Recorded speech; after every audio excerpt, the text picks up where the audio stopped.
I'm Thea Croman, and I've pitched a story called The Return of the Hooverville.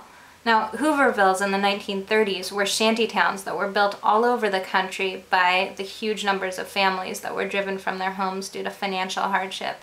They were named for the outgoing president, Herbert Hoover, kind of an ironic tribute, and they continued well into the Great Depression. They were illegal, but they were tacitly accepted, sort of tolerated due to sheer necessity.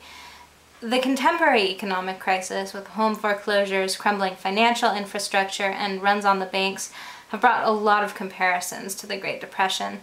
And people have started to ask the question, when is this going to hit consumers? Are we going to start seeing George W. Bushvilles, or the return of the Hoovervilles? In fact, it already has begun hitting consumers, and homeless advocates have already begun to see tent cities crop up in communities throughout California, including in Fresno and in Stockton.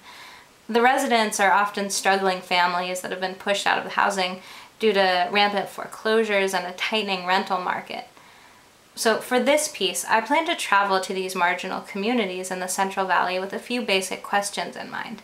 Who are these people who've been pushed out of the housing market, and how did they end up here?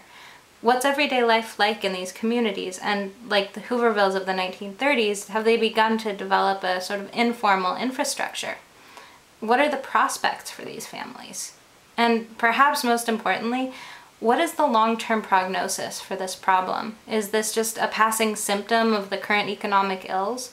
Or is it a preview of something that most Americans thought could never happen again?